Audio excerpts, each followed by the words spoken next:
काय झालं रे बा? मंडळी काय बसली? हा. कार्यक्रम काय चाललेला? हा. मध्ये आपला सुया घे पोते म्हणे.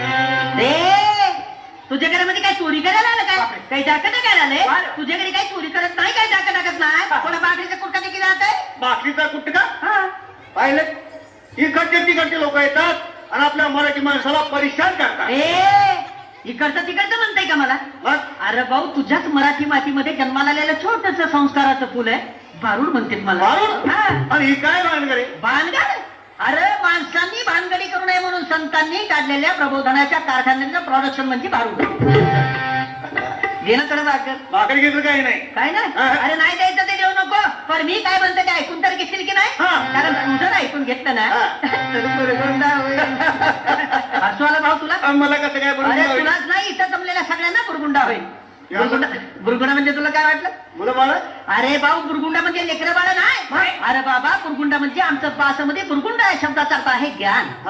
तुला ज्ञान होईल की 4 युगाने 10 अवतार आमच्याच दर्जामध्ये असतात. तुझी आहे तुझं पाशी, परंतु तू जागा चुकलास आणि ती चुकलेली जागा दाखवण्यासाठी संतांनी ग्रंथांचं, भारुडांचं, वाङ्मयांचं निर्मिती केलेलं आहे. भाऊ मला सांग, एखाद्या वेळी ग्रंथ जुनं झालं, त्याचा दुसरा आवृत्ती काढताय, भारूड जर फाटायला लागलं त्याचा झेरॉक्स करून ठेवताय. परंतु मला सांग भाऊ, ज्या ग्रंथांचा संस्कार करून देण्यासाठी या नरध्याची प्राप्ती आम्हाला परमात्माने करून दिली, या नरध्याचं झेरॉक्स मशीन झालं काय भाऊ तयार? नाही नाही म्हणून म्हणतोय मी की तू जर माझं ऐकलं ना तर बुरगुंडा होईल वैयाचे, तुला बुरगुंडा होईल, बुरगुंडा होईल वैयाचे, तुला बुरगुंडा होईल, बुरगुंडा होईल वैयाचे, तुला बुरगुंडा होईल. अरे तुला होईल बया, मला बी होईल, तुला बी होईल बया, मला बी होईल. अरे तुला बी होईल बया, मला बी होईल, तुला बी होईल बया, मला बी होईल. असा बुरगुंडा होईल वैयाचे,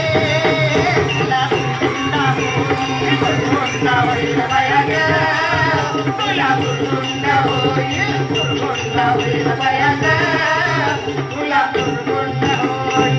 अनादी नवल झाले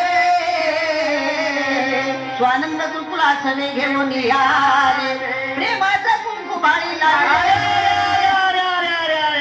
काय झालं रे भाऊ? ए बाई काय झालं काय? तुला कुंकू विकायला आली काय? मग आता कुंकू नाही ऐकणार तर काय वाटेल तुला? आमच्या माता बहिणी कुंकू लावत नाही, आमच्या या आया बहिणी आता कुंकू नाही अजिबात लावत. नाही. काय लावते तुम्हाला? तसा साडीचा रंग तसा टिकलीचा रंग. मग मॅचिंग म्हण ना. हा, matching. मॅचिंग जसं साडीचं रंग तसं टिकलीचं रंग, यालाच मॅचिंग म्हणतात ना बा. हा.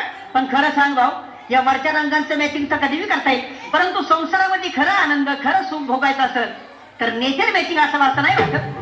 नेचर मॅचिंग असेल तर या वरच्या रंगांना महत्व आहे. मी म्हणत नाही आई माझं कुंकू लावून तुझं टिकली लावू नको, परंतु टिकलीच्या रूपानं सौभाग्याचं दान किती तिकडे वाटत फिरतामचं मावली ठिकाणी. अरे भाऊ, सकाळी उठलं, बाथरूम मध्ये गेलं, बाथरूमची भिंत सौभाग्यवती भव, बाहेर आलं, आरशा पुढे बसलं, आरसा सौभाग्यवती भव. मी म्हणत नाही आई माझं कुंकू लाव, परंतु कुंकू लावण्याच्या पाठीमागं काहीतरी शास्त्रीय कारण.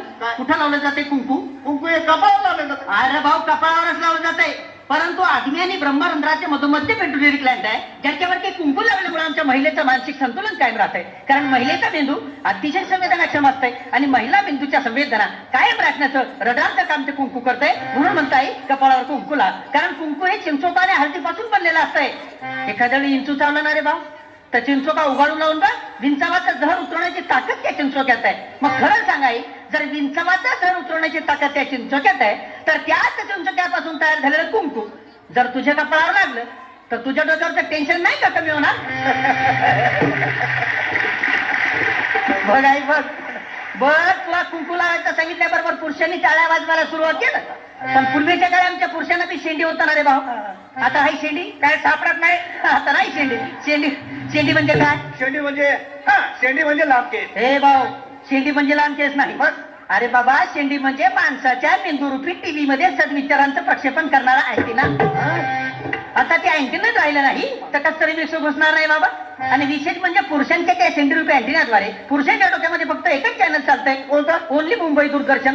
हो. म्हणजे पुरुषाला एकच काम असतंय की नाही, महिनाभर ड्युटी करणे आणि महिन्याचा पगार 1 तारखेला घरामध्ये आणून बायकोच्या हातामध्ये देणे. पण ते आणलेल्या पगाराचं जीवनभराचं व्यवस्थापन आमच्या याला करावं लागतंय. आणि ते व्यवस्थापन करताना घराचं घरपण टाकताना मला सांग आई, तुझ्या डोक्यामध्ये किती प्रकारचे चॅनल चालते? किती? लेकरांचं संगोपन आहे, मुलांचं शिक्षण आहे, मुलींचं शिक्षण आहे, सासू सासऱ्याची सेवा आहे घरामध्ये असले तर.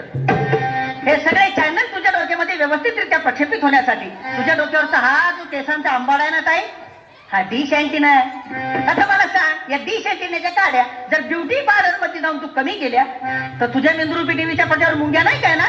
मुरगुंडा होईल वैया गे, तुला मुरगुंडा होईल वैया गे, तुला मुरगुंडा होईल वैया गे, तुला मुरगुंडा होईल. चार युगाची काठी मोदळी दशावतार खेळ. काय झालं? तेव्हापासून घाण वास येते त्या पुतळीचा. खरंच वाच येतो. या पोतडीचा वास येतोय. हा. अरे भाऊ, ही पोतडी नाही. नाही. अरे ही पृथ्वी आहे. हा? हे रंगीत रंगीत तुकडे आहेत नाही, अनेक प्रकारचे देश हा. आहेत, पण ही पृथ्वी हा. आहे. मला बी सोडू नको समजू. हा. हे तुम्ही आम्ही जे आहेत ना आजकालचा मानव, ते मी आहे. बरोबर. आणि तुमच्या प्रत्येकाच्या घरामध्ये ज्या लेकरांनी जन्म घेतला ते उद्याचं भवितव्य हे आहे. अरे बाबा, माणसाला सुरक्षित ठेवण्यासाठी पृथ्वीवर पूर्वीच्या काळी डोंगर होते, नद्या होत्या, पशु होते, पक्षी होते, प्राणी होते. पण माणसानं स्वतःच्या सुखासाठी या पृथ्वीला सगळं बर्बाद करून टाकले. ती बर्बादी म्हणजेच माणसाची बर्बादी आहे. म्हणून तुला सांगताय, आज तुझे काय कमवतोय ना ते याच्यासाठीच ना रे बाबा. बरोबर. याला चांगलं राहायला घर मिळावं, याला चांगलं सुख मिळावं, याच्यासाठीच ना.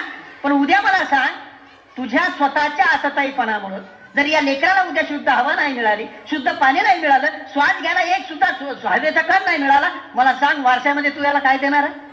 म्हणून सांगतोय मी, तुला जर सुरक्षित राहायचं असेल तर पर्यावरणाचं रक्षण करण्यासाठी एक तरी झाड लाव. काही असं कोण सांगितलं ना, एका जनार्दनी आनंद झाला, संती जय जयकार केला, हा शकून कुरमुला पाहो, तुला गुंडा होईल वैया गे, तुला गुंडा होईल वैया गे, तुला गुंडा होईल वैया गे, तुला गुंडा होईल.